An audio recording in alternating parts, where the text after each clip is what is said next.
Welcome to Story So Far. This is my series to recap previous stories to a game series I am planning to LP. Basically, I didn't LP the previous games on my channel since it wouldn't be a blind Let's Play. And this is meant as a recap or a last resort database of those stories for those watching my LPs, as I'm going to be starting Steins Gate 0 soon, aka when it releases in the US. Lucky Europeans. Today we look at the original Steins Gate. I do recommend playing the original Steins Gate visual novel or watching the anime. Both are available in quite a few variations and formats. Both of them are also extremely good, and spoiling it here with just a brief recap of it all probably wouldn't do it justice.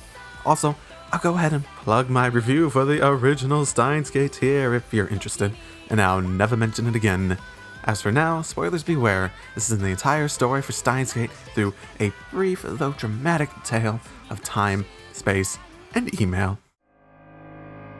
Steins Gate follows the future gadget laboratory led by one Okabe Rintaro. He does prefer to be called Hoen Kyoma though. He's a college student with the classic case of 8th grader syndrome. It's a typically Japanese concept where a person takes on a delusional persona, placing themselves as the protagonist of a fantastic story within the real world. In Okabe's case, he fashions himself as a mad scientist, leading his future gadgets lab to world domination. He's enabled by his childhood friend, Mayuri Shina. She's a delightful, naive airhead that is willingly taken as Okabe's quote-unquote hostage in the future gadget lab to stay close to him and take care of him. She loves cosplay and is not the brightest in the group. Her role is often a stabilizing force for Okabe. She treats her friends' delusions with a happy, dismissive acceptance. Along with the two childhood friends, we also have Itaru Hashida. Nicknamed Daru, he is a college friend of Okabe who decided to join the future gadgets lab. Why? Because it's a short walk away from his favorite maid cafe. He also has a skill for computers through his quote-unquote hacking hobby. The Future Gadgets Lab is very much a result of Okabe's delusions, and they create random devices with inane abilities. It lies just above a TV repair shop run by a stubborn old man called Tenoji. Often they meet his daughter, Nai, and the part-time worker there, Amane Suzuha. Their connections don't end there. Luka Urushibara is an extremely effeminate guy, and Okabe uses his delusions to help train confidence into him. Ferris is a worker at a local maid cafe along with Mayuri, and she tends to play along with Okabe's delusions. She's sincere in her acceptance of Okabe, but does not appear to actually buy into the delusions herself. They also know a woman called Moeka. She is a nervous woman who communicates entirely through text. Okabe meets her on the streets partway through the story. The story starts as Okabe takes Mayuri to watch a lecture on time travel. Okabe soon realizes the concepts in place resemble concepts proposed by John Teeter, a real-life persona that showed up on the internet near the Y2K hype, claiming to be a time traveler himself. The two are kicked out as Okabe makes a fuss and they stumble upon something much worse, a dead body of a young, red-haired woman. Okabe texts Daru as they're about to leave the scene, and the world around him appears to change in an instant. For some reason, Okabe's memories do not match up with reality anymore, and John Teeter himself has popped up into modern-day Japan message boards, and no one remembers him from before. A satellite has crashed into the building he just left, and a woman he saw dead appears before him, alive and well.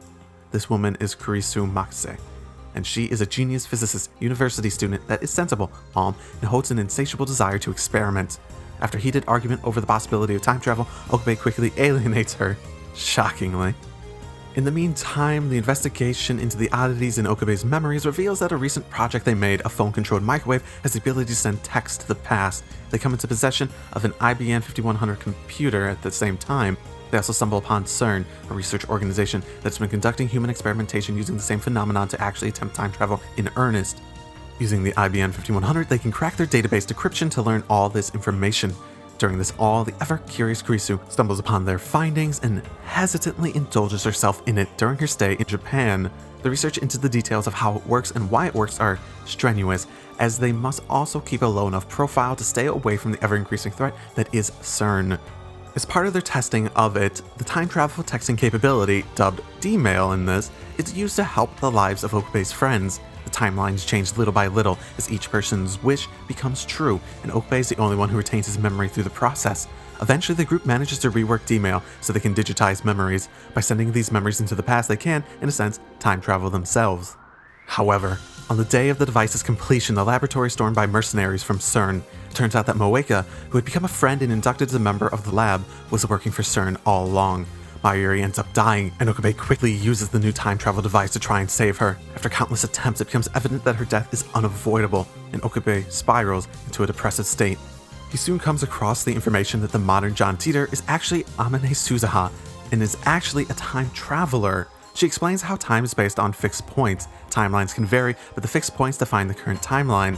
Mayuri's death is one of these fixed points. Another one is the world domination achieved by CERN in the future that Amane comes from. If you deviate the timeline enough, you can actually move over to a different set of fixed points, and Okabe's ability to retain his memories makes him perfect to change history. The current deviation point is Okabe's first D-mail. Essentially, it placed them on the watch list for CERN, and that is why they were basically attacked by the mercenaries. They need the IBM 5100 to hack into CERN and delete the record of the D-mail, which is only noticed much later on in CERN's history. They can use their time travel to basically inform the current CERN of the situation.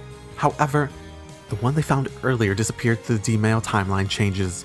To rectify this, Okabe starts reversing the changes he made to improve his friends' lives so he can track down the device once again. After discovering all the changes he needs to reverse and tragically changing many of them back, the plan succeeds so that they can save Mayuri.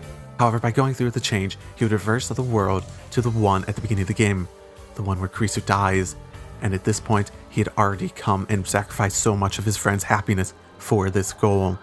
After getting a lot of advice and help from Kurisu throughout this entire process, he ends up making the choice to sacrifice her, tragically, to doom her, and to save Mayuri. When this happens, Okabe's depressed self is given another option.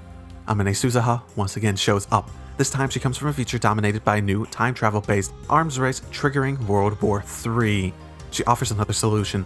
If they can directly intervene with Kurisu's death and save her, they can create a space in between that avoids both the future with CERN and the future with World War III. Okabe takes up this offer gladly, with hope in his eyes to go off and save Kurisu. And he fails. He fails miserably. However, as Okabe reaches the depths of despair, once again he is interrupted by a message on his phone. The video message from his future self that had failed, offering him another chance to save her. Without failing the first time, only a paradox could have been created by saving her. But by using this video D-mail to tell present Okabe of this, a new future can be made. With new confidence, Okabe returns to the fateful day to both trick his past self into thinking Kurisu is dead and saving her at the same time. With some clever thinking, Okabe manages this by throwing himself in front of the fatal blow. He stumbles back to the present, only to survive by the skin of his teeth and to find Kurisu once again by chance. The game ends with a promising note after that after all the torment the two went through to try to develop the D-mail and to try to save Mayuri, that the ability Okabe has to retain his memories is present to a small extent in all humans. Now, Steins Gate Zero is supposed to be a sort of interquel and tells the story of Okabe that had to live with his failed attempt to save her. With the beginning and the end known, it makes one wonder what tricks does this new entry have up its sleeve. Well, I guess we'll find out in a little bit, if you don't live in Europe. See you at the Future Gadgets Lab. Drive safely, everyone.